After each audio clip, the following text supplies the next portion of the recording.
I'd like to अध्यक्ष महोदय, मैं आपको बधाई देना चाहता हूं आपके सफल निर्वाचन पे। दूसरी बार आपका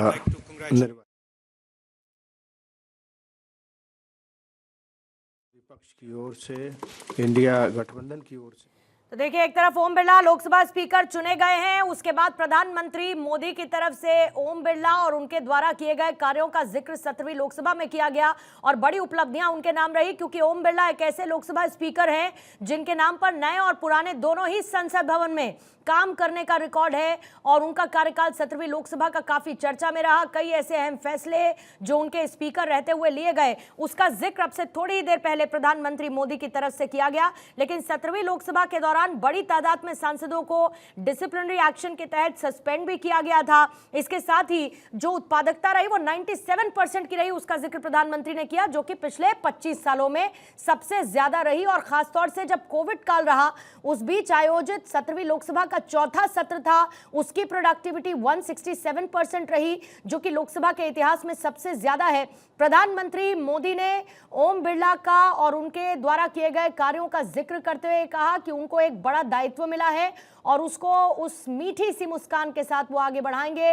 विश्वास है कि वो मार्गदर्शन जो प्रतिपक्ष की जो आवाज है उसको प्रतिनिधित्व करने दिया जाए, उसे अपना पक्ष रखने दिया जाए। मुझे पूर्ण विश्वास है कि आप हमें अनुमति देंगे कि हम अपनी आवाज़ को यहाँ पे रख सकेंगे और लोगों की आवाज़ को यहाँ रखने का मौका देंगे।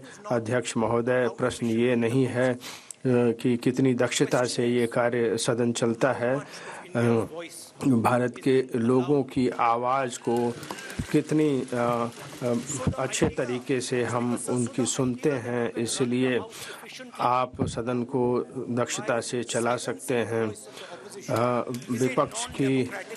विपक्ष की आवाज़ को दबाकर सदन ठीक से नहीं चल सकता है और ये चुनाव ये दर्शाता है कि भारत के लोग चाहते हैं कि जो संविधान है उसकी रक्षा की जा सके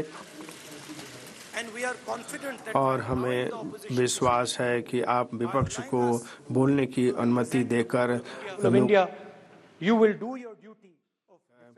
आप संविधान की रक्षा करने। I'd like to once again congratulate you, Speaker Sir, and also all the members of the House who have won their election. Thank you very much.